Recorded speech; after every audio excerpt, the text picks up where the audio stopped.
Hello friends, नमस्कार। मैं आज आपके सामने आई हूँ अपने झारखंड पीजीटी हिंदी की जो बुक्स हैं उसको लेके, जिसको मैं फॉलो करती हूँ। और जैसा मैंने आपको पिछली वीडियो में बताया था कि मैं भी आप लोगों के साथ साथ तैयारी करूँगी, और इसी क्रम में मैं अपना ये जो बुक लिस्ट है इसको आपको शेयर कर रही हूँ, ताकि यदि किसी को ज़रूरत हो तो वो इनको फॉलो करके अपना लाभ ले सकता है। ये बुक्स जो है आपको पीजीटी टीजीटी सभी में काम आती हैं, या कहिए जितने भी हिंदी के हिंदी विषय से संबंधित जितने भी परीक्षाएं होती हैं हिंदी साहित्य से संबंधित, उसमें आपको ये काम आती हैं। और ये बहुत अच्छी बुक्स हैं, आप देख सकते हैं। सबसे पहले मैं आपको दिखाना चाहूँगी घटना चक्र, हिंदी का घटना चक्र। ये है मेरे पास। इस बुक को पढ़ने का फ़ायदा है कि इस बुक में जो है आपको सभी राज्यों में या नेट एग्ज़ाम में, जेआरएफ में, एनवीएस में, केवीएस में, या दिल्ली के जो शिक्षक भर्ती परीक्षाएं हैं या अन्य राज्यों के जो शिक्षक भर्ती परीक्षाएं हैं, सभी में जो प्रश्न पूछे गए हैं उनका विवरण सहित जो आंसर है, जो उत्तर है, वो विवरण सहित इसमें दिया है। ये बहुत अच्छी किताब है, इसको आप देख सकते हैं।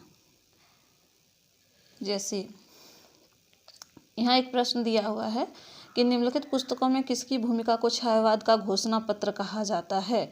तो उसका उत्तर, जैसे हम लोग पल्लव कहते हैं या इसका उत्तर पल्लव होता है, तो ये पल्लव किसका है, इसको किसने कहा है, छायावाद का घोषणा पत्र, ये जो है आपका विवरण में सभी कुछ होता है। तो इससे क्या होता है कि हमें बहुत एक क्वेश्चन से आपके 2-3 आंसर या क्वेश्चन हल से निकल आते हैं। तो ये बहुत अच्छी बुक है, मेरे ख्याल से ये सबके पास होनी चाहिए। दूसरी बुक है, देखिए मैंने यहाँ मैं पढ़ती हूँ इस बुक को, और जहाँ पे पढ़ के मैं इस बुक को जब बंद करती हूँ तो इसके लिए मैंने एक रिबन लगा के रखा हुआ है। इससे मुझे जो है फिर से वहीं से शुरुआत करने में बहुत आसानी हो जाती है। आप भी ऐसा कर सकते हैं। तो ये बुक जो है, इसमें मैंने कवर चढ़ाया हुआ है। ये बुक है सरस्वती पांडे, गोविंद पांडे की वस्तुनिष्ठ इतिहास है। हिंदी साहित्य का वस्तुनिष्ठ इतिहास नाम है इस किताब का। और इसको ये बहुत ही अच्छी है। जिस प्रकार हम लोग सामान्य ज्ञान के लिए लूसेंट पढ़ते हैं ना, और उसमें सभी पॉइंट बना के आपको तथ्य ही सिर्फ दिए जाते हैं, उसी प्रकार ये इस बुक में भी है। इसमें सिर्फ तथ्य ही हैं। आपने यदि सिर्फ इस बुक को बहुत अच्छे से कर लिया तो आप एग्ज़ाम आराम से निकाल सकते हैं।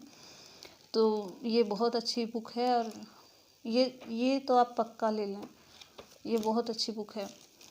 और जैसा कि झारखंड स्पेशल की यदि बात करें तो मैंने मार्केट में देखा, और कोई भी बुक इस तरह है नहीं कि जो इसके सिलेबस को तो फॉलो करती है, पर उसका जो मटेरियल है वो उतना अच्छा नहीं है, या कहें तो कहीं प्रिंटिंग मिस्टेक है, या मतलब आपको ना पहले से आपको पढ़ के रखना होगा। यदि देखिए मैंने एक शिवांगन की ये बुक ली है, शिवांगन प्रकाशन का है, और हिंदी के लिए ही, पीजीटी हिंदी के लिए ही इसको बनाया गया है, द्वितीय पत्र। इसमें क्या है, इसमें सिलेबस तो दिया हुआ है, सिलेबस के हिसाब से भी बनाया गया है इसको, लेकिन इसमें क्या है कि प्रिंटिंग मिस्टेक बहुत है। यानी कि यदि आप इस बुक को पढ़ते हैं तो उन चीज़ों जो आप पढ़ रहे हैं ना, वो आप किसी और बुक से यदि पहले पढ़ें तो आप वहाँ जो है समझ पाएंगे कि नहीं, आप प्रिंटिंग मिस्टेक है। नहीं तो आप जो है ना क्या करेंगे, कुछ गलत पढ़ के जा सकते हैं। तो इस बुक को पढ़ने के लिए ना आपको दूसरे बुक को पहले से पढ़ा हुआ होना चाहिए, तब आप यहाँ समझ पाते हैं कि नहीं, हम यहाँ इस चीज़ क्या बोला जा रहा है।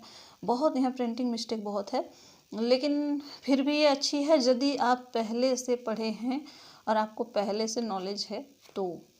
तो आप यदि पहले उन दो किताबों को पहले बहुत अच्छे से पढ़ लेते हैं ना, तो इस बुक को पढ़ के आप समझ सकते हैं कि कहाँ गलती है।